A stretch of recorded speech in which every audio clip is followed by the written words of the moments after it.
ઓમ ગણેશાય નમઃ. 19 માર્ચથી ચૈત્ર નવરાત્રિ પ્રારંભ થાય છે. આ શુભ મુહૂર્તમાં જ કરો ઘટ સ્થાપનનું મુહૂર્ત. તો જાણો પૂજાનો સાચો નિયમ. હિન્દુ ધર્મમાં નવરાત્રિનો તહેવાર શક્તિની આરાધનાનો સૌથી મોટો પર્વ છે. એક વર્ષમાં કુલ 4 નવરાત્રિ આવે છે, જેમાં 2 ગુપ્ત નવરાત્રિ, એક શારદીય નવરાત્રિ અને એક ચૈત્ર નવરાત્રિ હોય છે. આ તમામમાં ચૈત્ર નવરાત્રિનું વિશેષ ધાર્મિક અને આધ્યાત્મિક મહત્ત્વ છે, કારણ કે આ દિવસથી જ હિન્દુ નવ વર્ષ એટલે કે નૂતન વર્ષનો પ્રારંભ થાય છે અને પ્રકૃતિમાં નવી ઉર્જાનો સંચાર થાય છે. ચૈત્ર નવરાત્રિનું ધાર્મિક અને વૈજ્ઞાનિક મહત્ત્વ. ધાર્મિક દ્રષ્ટિકોણ. ધાર્મિક માન્યતા અનુસાર જે ભક્તો ચૈત્ર નવરાત્રિના 9 દિવસ સુધી શ્રદ્ધાપૂર્વક વ્રત રાખે છે અને મા દુર્ગાના 9 અલગ અલગ સ્વરૂપોની આરાધના કરે છે, તેમના જીવનમાં હંમેશા સુખ, શાંતિ અને સમૃદ્ધિનો વાસ રહે છે. મા ભગવતીની કૃપાથી શ્રદ્ધાળુઓને ભય, નકારાત્મક ઉર્જા અને જીવનની આર્થિક કે શારીરિક સમસ્યાઓમાંથી મુક્તિ મળે છે. બ્રહ્મપુરાણ અનુસાર બ્રહ્માજીએ આ જ દિવસથી સૃષ્ટિના નિર્માણની શરૂઆત કરી હતી. વૈજ્ઞાનિક અને આયુર્વેદિક દ્રષ્ટિકોણ. વૈજ્ઞાનિક રીતે જોઈએ ને તો ચૈત્ર મહિનો એટલે શિયાળાની વિદાય અને ઉનાળાની શરૂઆત. આ ઋતુ પરિવર્તન સમય માનવ શરીરની રોગ પ્રતિકારક શક્તિ નબળી પડતી હોય છે. નવરાત્રિ દરમિયાન કરવામાં આવતા ઉપવાસ પણ જાણી લઈએ. સાત્વિક આહાર અને ધ્યાન દ્વારા શરીર ડિટોક્સ થાય છે, જેનાથી શારીરિક અને માનસિક સ્વાસ્થ્યમાં સુધારો થાય છે. તો 2026માં ચૈત્ર નવરાત્રિ ક્યારે શરૂ થશે તે ચોક્કસ તારીખો આપણે જાણી લઈએ. હિન્દુ તહેવારોની ગણતરી સૂર્ય અને ચંદ્રની ગતિ ઉપર આધારિત હોવાથી ઘણીવાર તારીખોને લઈને શ્રદ્ધાળુઓમાં મૂંઝવણ રહે છે. ગ્રીક પંચાંગ મુજબ ચૈત્ર મહિનાના શુક્લ પક્ષની પ્રતિપા તિથિએ કળશ સ્થાપિત કરવામાં આવે છે. વર્ષ 2026 માટે તિથિની ચોક્કસ ગણતરી આપણે જોઈ લઈએ.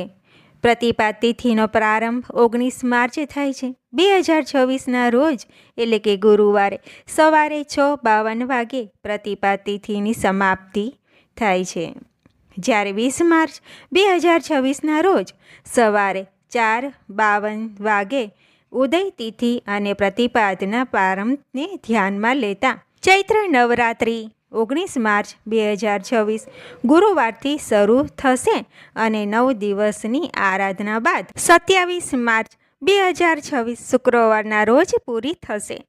27 માર્ચના રોજ ભગવાન શ્રી રામનો પ્રાગટ્ય દિવસ એટલે કે રામનવમી પણ ભારે હર્ષ ઉલ્લાસથી ઉજવવામાં આવશે. આ ચૈત્ર નવરાત્રિ ઉપર કળશ સ્થાપનાનું મુહૂર્ત પણ આપણે જોઈ લઈએ. નવરાત્રિના પ્રથમ દિવસે કળશ સ્થાપનના અથવા ઘટ સ્થાપનનું સૌથી વધુ મહત્ત્વ છે. શાસ્ત્રો અનુસાર કળશને બ્રહ્માંડ અને તીર્થોનું પ્રતીક માનવામાં આવે છે. યોગ્ય મુહૂર્તમાં કળશ સ્થાપના કરવાથી પૂજાનું પુણ્ય ફળ પ્રાપ્ત થાય છે.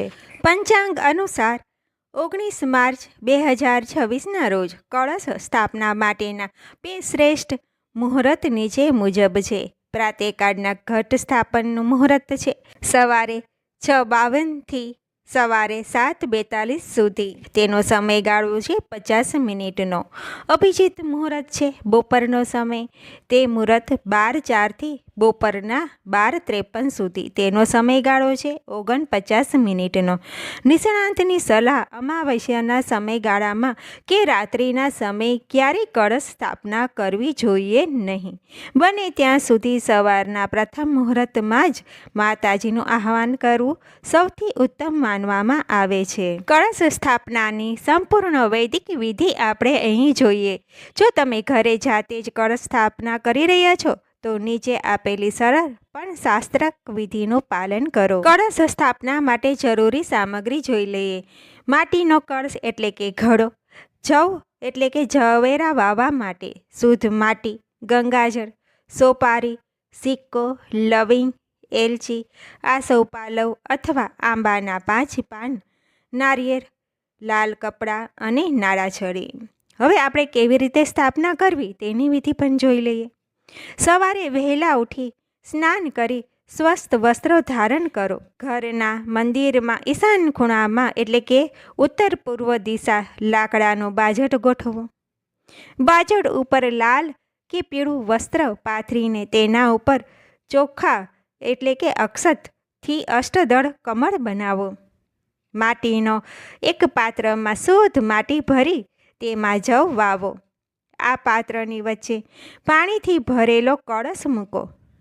કળશના પાણીમાં થોડું ગંગાજળ, સોપારી, સિક્કો, અક્ષત એટલે કે ચોખા નાખો. કળશના મુખ ઉપર નાળાછડી બાંધો અને તેમાં આસવ પાલવના પાન ગોઠવો. હવે એક નારિયેળ ઉપર લાલ કપડાં વીંટી તેને નાળાછડીથી બાંધી દો અને કળશની ઉપર સ્થાપિત કરો. કળશની સામે દીવો પ્રગટાવો અને ભગવાન ગણેશ તેમજ મા દુર્ગાનું ધ્યાન કરી 9 દિવસ અખંડ પૂજાનો સંકલ્પ કરો. અહીં આપણે જાણીશું ચૈત્ર નવરાત્રિ 2026માં 9 દિવસનું સંપૂર્ણ માહિતી. મા દુર્ગાના 9 સ્વરૂપની દરરોજ અલગ અલગ રીતે પૂજા કરવામાં આવે છે. દરેક માતાજીનું અલગ વાહન, પ્રિય રંગ અને પ્રિય ભોગ હોય છે.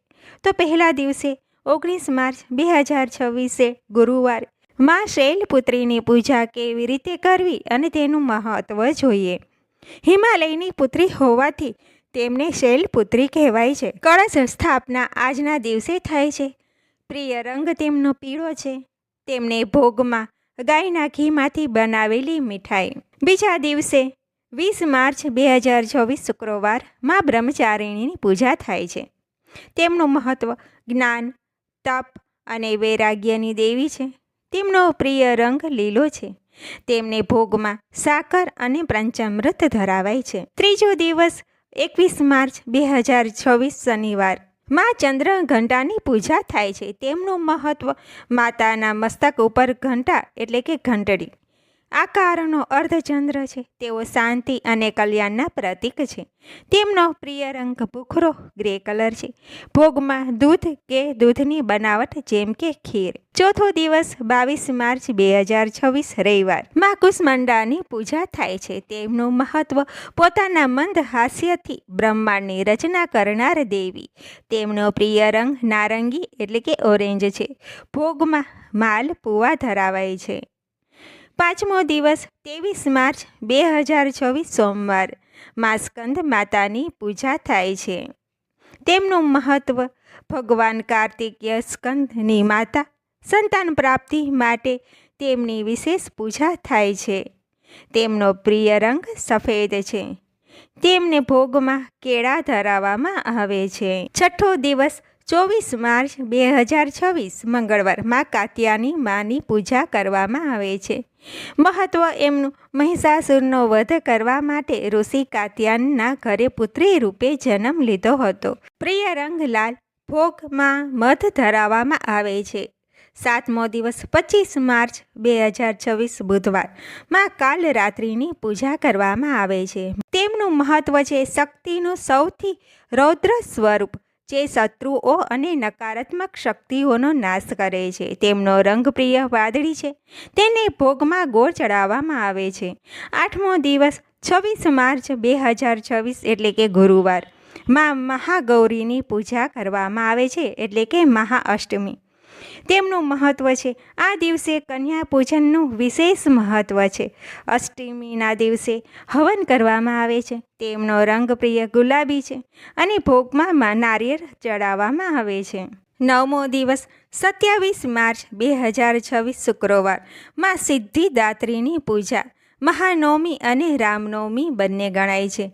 મહત્વ છે તેમનું તમામ પ્રકારની સિદ્ધિઓ આપનારી દેવી. આ દિવસે વ્રતના પારણા અને શ્રી રામ જન્મ ઉત્સવ ઉજવાય છે.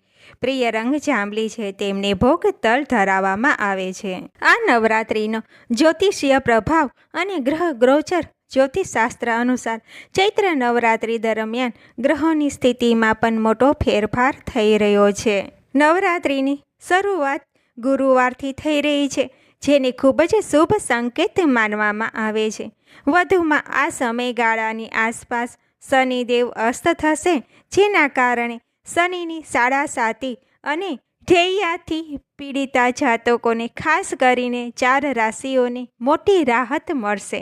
માતાજીની આરાધના કરવાથી શનિ દોષની અસરમાં પણ ઘટાડો થાય છે. નવરાત્રિના વ્રત અને ઉપવાસના આવશ્યક નિયમો. જો તમે 9 દિવસ વ્રત કરી રહ્યા છો તો શાસ્ત્રક શુદ્ધતા જાળવવી અત્યંત જરૂરી છે. સાત્વિક ઘરમાં ડુંગળી, લસણ, માંસાહાર કે દારૂ સંપૂર્ણ ત્યાગ કરવો. બ્રહ્મચર્ય. નવરાત્રિ દરમિયાન શારીરિક અને માનસિક બ્રહ્મચર્યનું પાલન કરવું. ફળ આહાર કરવો. રાજગરો, મોરૈયો, સિંગોડાનો લોટ, બટેકા, સાબુદાણા અને સિંધવ મીઠાનો જ ઉપયોગ કરવો. ક્ષમા અને ક્રોધ ઉપર કાબૂ રાખવો. કોઈનું ખરાબ ન વિચારવું અને ક્રોધ કે વિવાદથી દૂર રહેવું. ચૈત્ર નવરાત્રિ 2024 એ આધ્યાત્મિક જાગૃતિ અને આત્મા શુદ્ધિનો સુવર્ણ અવસર છે. 19 માર્ચથી શરૂ થઈ રહેલા આ પાવન પર્વતમાં સચોટ મુહૂર્ત કળશ સ્થાપના કરી પૂરી શ્રદ્ધાથી મા ભગવતીની આરાધના કરવાથી મનોકામના અવશ્ય પૂર્ણ થાય છે. તો બોલો જગદંબે માતાનો જય, મા અંબે માતાનો જય.